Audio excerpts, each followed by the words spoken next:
Olá pessoal, aqui quem está falando é o professor Simão. Tudo bem com vocês? Muito bom. Turma, hoje nós vamos fazer um estudo de caso, né, que é uma análise de viabilidade financeira de um projeto e obra de caldeiraria leve para uma rede de restaurantes. Tá? Esse é um estudo de caso de aplicação da engenharia financeira. Tá?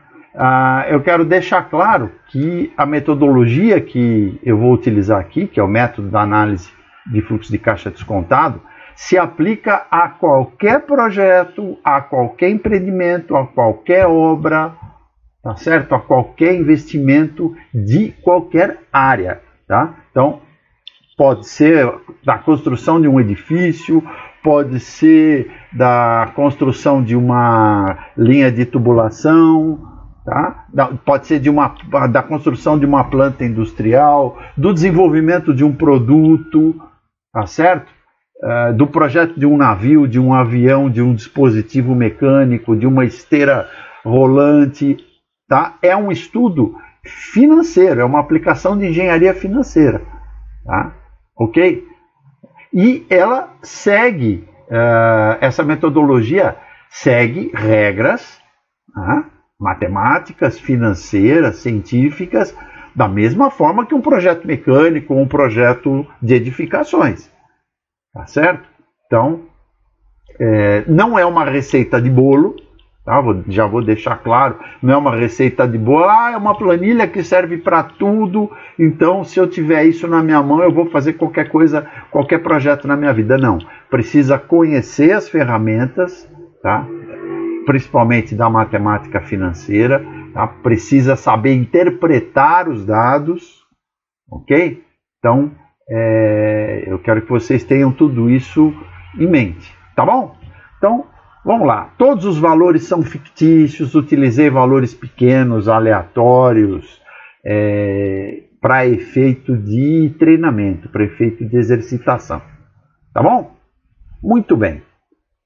Então, do que se trata? Nós vamos fazer um projeto cuja duração, né? A duração desse projeto, obra, incluindo obra e instalação, é de 6 meses. Tá? Como eu falei, a gente vai utilizar o método da análise de fluxo de caixa descontado. Tá?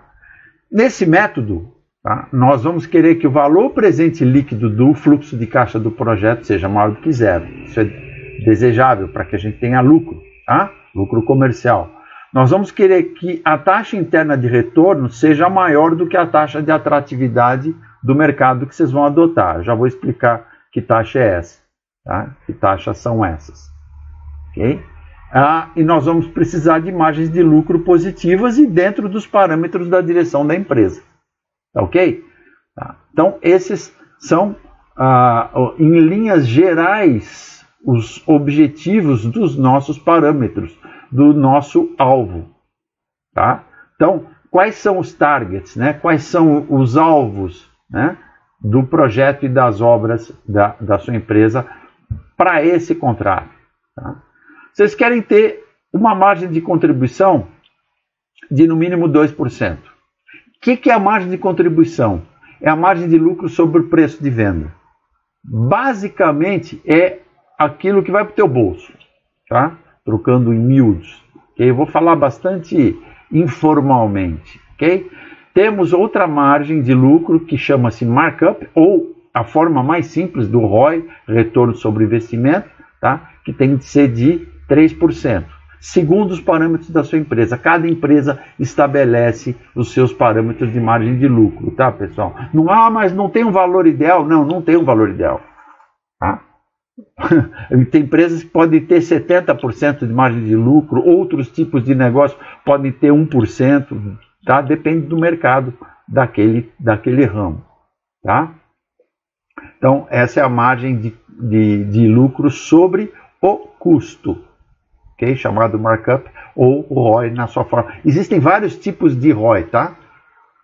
Eu estou usando o ROI, que é o equivalente ao markup. E a taxa de atratividade de 8% ao mês, tá? É uma taxa que vocês escolhem dentre as taxas de investimento disponíveis no mercado, tá? para vocês compararem com o investimento que vocês estão fazendo. O exemplo, tem uma série de coisas que dá para explicar a respeito da taxa de atratividade, tá? Mas para ser bastante direto, o que eu sempre explico para os meus alunos é o seguinte: você tem que decidir, você tem um capital na mão, você tem que decidir se você quer construir uma fábrica, montar uma tubulação, comprar um navio de passageiros, você vai investir em algum desses negócios ou vai aplicar esse dinheiro no mercado financeiro e viajar lá para o Acapulco e ficar tomando banho de sol na piscina, tá? Então, resumindo, a taxa de atratividade é uma taxa mínima, tá, que te estimula a fazer esse empreendimento. No caso aqui, esse projeto e uma obra de caldeiraria leve para uma rede de restaurantes.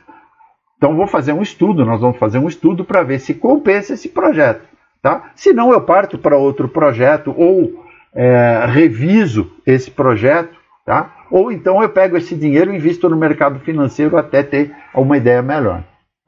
Tá certo? Então, nós temos que comparar, por isso que a gente tem que comparar a nossa taxa interna de retorno, que é a taxa de juros intrínseca do nosso fluxo de caixa, com essa taxa de atratividade. O nosso fluxo de caixa tem que pagar mais juros do que a aplicação financeira de mercado. Essa aqui é a verdade. Ah, mas professor, mas nós não estamos falando de obra, então, mas por que tem que falar de juros e tal? Porque, pessoal, olha só, a obra, né, ela começa aqui, que a gente chama de data zero, tá, que chama data focal, né, é o período inicial de investimento, e vai durar 6 meses. Tá certo? Então, quando vocês têm dinheiro ao longo do tempo, seja despesa ou receita, tá, vocês têm que necessariamente utilizar as ferramentas da matemática financeira.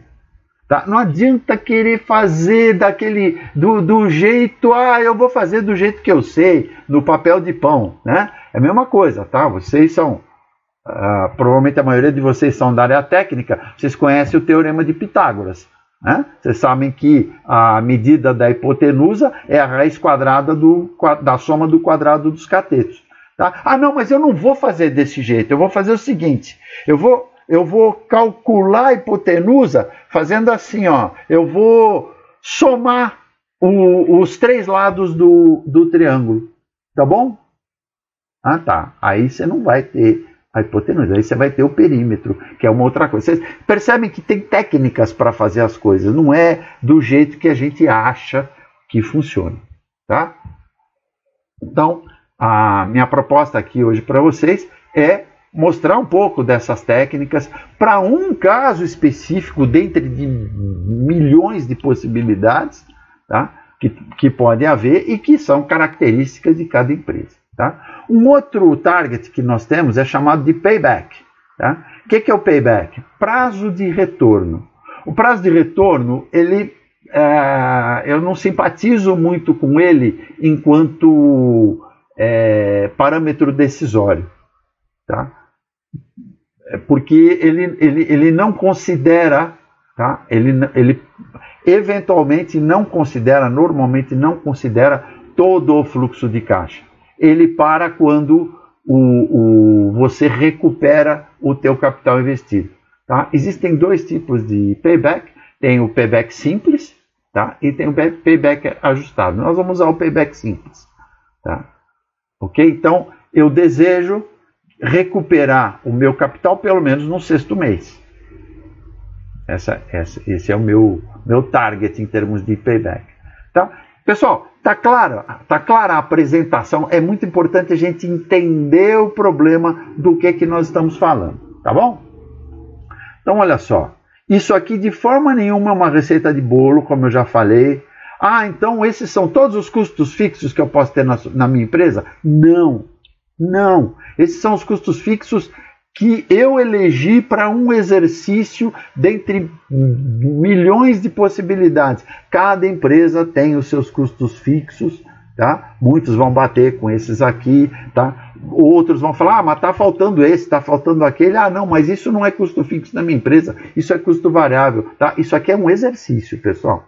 Tá? Cada empresa tem o seu modelo, ok? Tá? Então nós temos aqui, por exemplo, folha de pagamento, salário base, encargos, benefícios, impostos, energia elétrica, prolabore, o salário dos diretores, dos executivos, né? Aluguéis de instalações, arrendamentos, manutenção, substituição de equipamentos, atualização de software, depreciação de ativos, etc. E o total, todos os valores fictícios ao longo dos meses do projeto. Tá? Porque nós vamos construir o fluxo de caixa do projeto. E aqui também estão os custos variáveis também fictícios, né? Por exemplo, matéria-prima, metal de base, metal de adição, né? Metal de base é as chapas que vocês usam na caldeiraria. Metal de adição é o metal de solda, né? São os cordões de solda que vocês vão fazer, tá? Projeto, compra, produção de ferramentas especiais, pessoal alocado no projeto, pessoal alocado na obra, encarregados administrativos de obra, tá? Imposto sobre o produto, aluguel de equipamentos provisórios, tá? Vamos precisar de algumas máquinas de solda a mais, ok? Aluga, depois devolve, né? Pagamento de serviços de terceiros, como por exemplo, inspeção, policiais não destrutivos, controle de qualidade, tá? Alvará de operação das instalações, outras despesas com órgãos públicos, prefeitura, etc. É só um exercício, tá, turma? Eu insisto bastante nisso porque eu não quero que isso aqui sirva como um padrão rígido e fixo, tá? Para todos os casos possíveis no mundo, como se fosse um programa de computador, tá certo? Nem programa de computador funciona assim, né? Você tem que introduzir os parâmetros. Tá? Pensem num projeto. Quem faz projeto de engenharia, tá? Quem faz projeto mecânico, projeto de engenharia civil, ou de outra área qualquer, tá? Sabe muito bem que tem inúmeras variáveis, inúmeros parâmetros. Cada projeto é um projeto, tá certo? Coisas que tem num projeto não tem no outro, tá? Não basta fazer os cálculos mecanicamente, tá? Tem que interpretar, tá certo? Aqui é a mesma coisa, só que aqui é um projeto financeiro, por isso se chama engenharia financeira, porque a gente tem que engendrar meios para fazer com que esse projeto seja lucrativo, tá? Que a gente possa aceitar esse projeto. Por enquanto nós estamos orçando, tá? Nós estamos negociando com clientes, estamos fazendo o levantamento de necessidades, os orçamentos, tá? Por isso que é um projeto. Se esses parâmetros, que são os targets que nós estabelecemos aqui, forem atendidos, a gente aprova o projeto. Se não, não. Tá? Ok? Muito bem. Então, agora nós vamos montar aqui o fluxo de caixa do empreendimento. Olha, então, a data zero, que é a data inicial do investimento, e os 6 meses do projeto aqui, ó. Tá? Então, está aqui a soma, né? O total do custo fixo, está aqui o total do custo variável, tá? Está aqui o custo total, que é a soma do fixo com o variável. Então, aqui as receitas, que são provenientes dos pagamentos do cliente, tá? Mês a mês. E aqui está o saldo do fluxo de caixa do projeto, da obra e da instalação, que é o quê? A soma, né? Entre receita e despesa.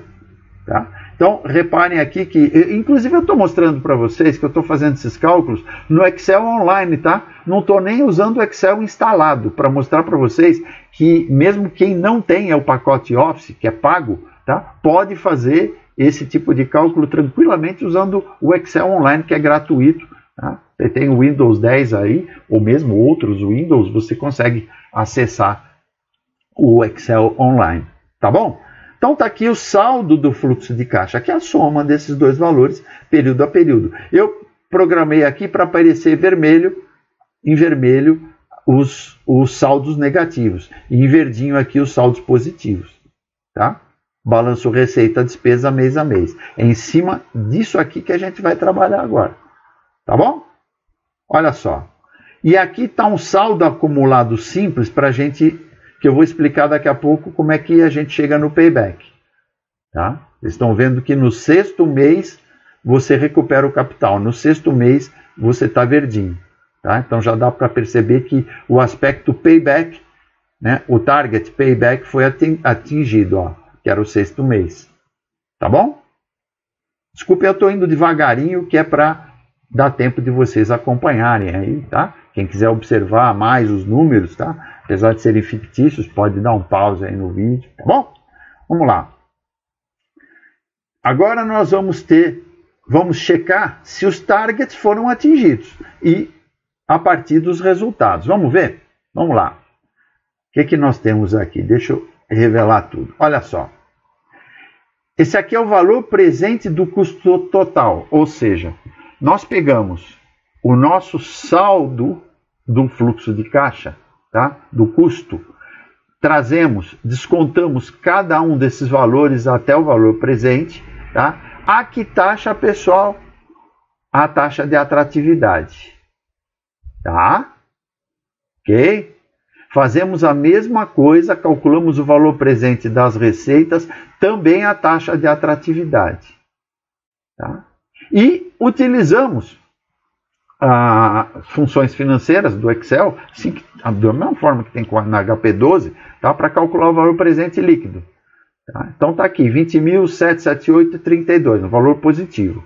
Já é uma grande coisa, porque olha só, o valor presente líquido, tá? Ele mostra que você está tendo, se ele é positivo, ele mostra o teu lucro comercial. Veja que o lucro na data zero, e nós estamos trazendo todos esses valores que estão ao longo do tempo e sofrem influência de juros de mercado, tá? No caso lá adotamos 8%, tá?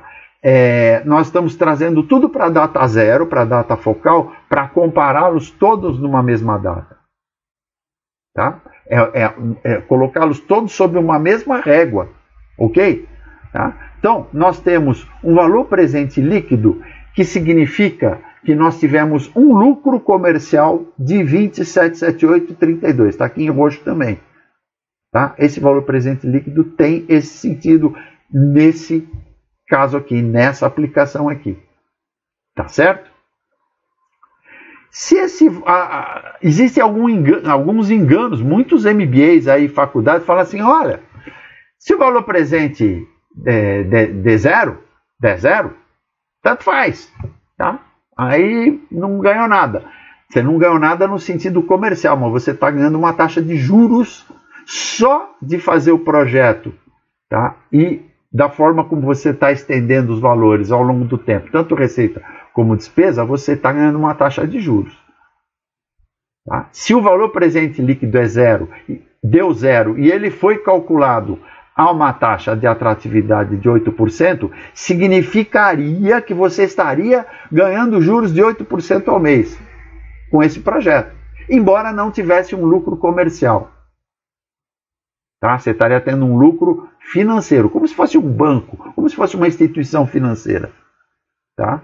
Muitas vezes é difícil das pessoas entenderem a diferença entre lucro comercial, tá? E lucro financeiro.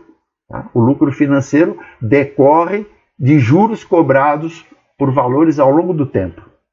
Tá? E o lucro comercial é aquele que é obtido à vista, ali na hora. Por isso que a gente consegue calcular aqui, tá? Porque eu trouxe para valor presente.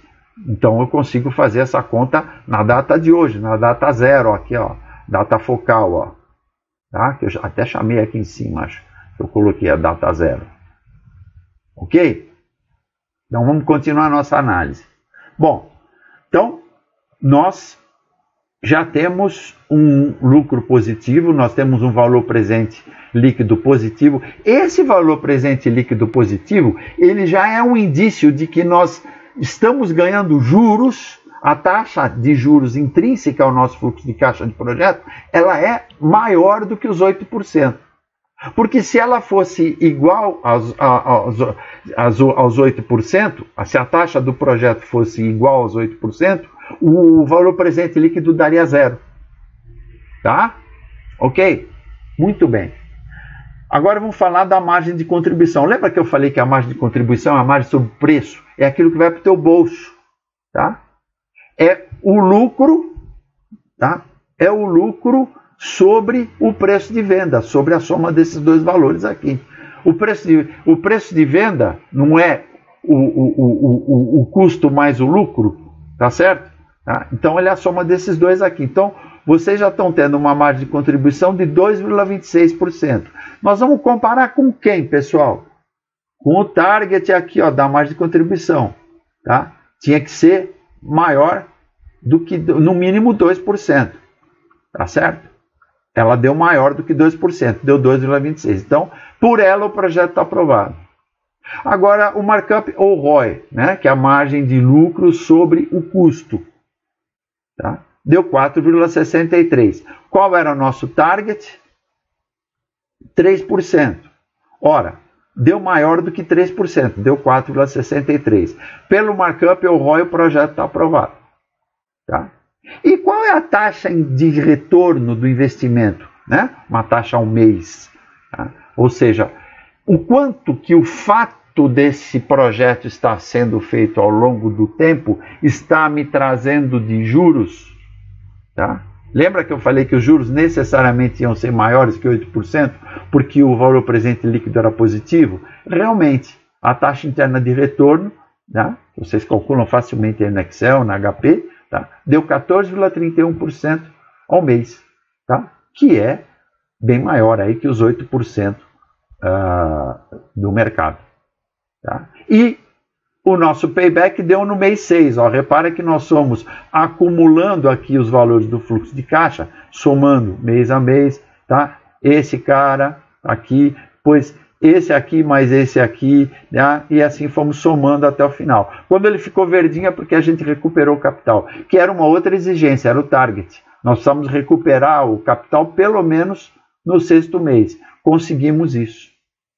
Tá bom, pessoal? Então, espero que tenha ficado claro. Eu gostaria de enfatizar novamente, sem chatear vocês aí, tá? De que definitivamente isso não é uma receita de bolo. É preciso conhecer a ferramenta base, que é a matemática financeira, que é a ferramenta da engenharia financeira. Tá? Então é preciso conhecer como é que funciona juros simples, que é a base de tudo. Tá? Precisa conhecer a matemática comercial, que trata de margens de lucro, tá? De custo, de preço de venda, tá certo? Precisa conhecer bem juros compostos, lidar com taxas de juros, que tipos de taxas de juros que existem. Precisa saber lidar com séries de pagamentos uniformes, chamados anuidades. Tá? Tudo isso até chegar a ter condições de elaborar e interpretar, fazer uma análise de fluxo de caixa descontado.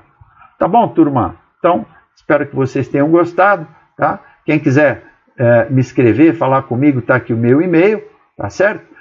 Quem gostou do vídeo, dê aí o seu like, será muito bem-vindo, ajuda a impulsionar o canal. Tá? Quem se inscrever, pode acionar o sininho aí para receber as notificações de novas postagens, novas aulas. Tá? Lá na capa do meu canal em observações vocês vão encontrar o meu LinkedIn, meu Facebook, meu Twitter, meu Instagram. Tem um último botãozinho que eu reservo para novidades. Tá? Ponho lá um link sobre algumas novidades, é variável. Tá? Aqui no LinkedIn vocês têm meu perfil completo, currículo, recomendações, meios de contato e uma série de informações. Tá bom, turma? Então é isso aí que eu tinha para hoje. Espero que vocês tenham gostado. Agradeço a presença e a paciência de vocês e aguardo vocês numa próxima oportunidade. Um grande abraço e até lá.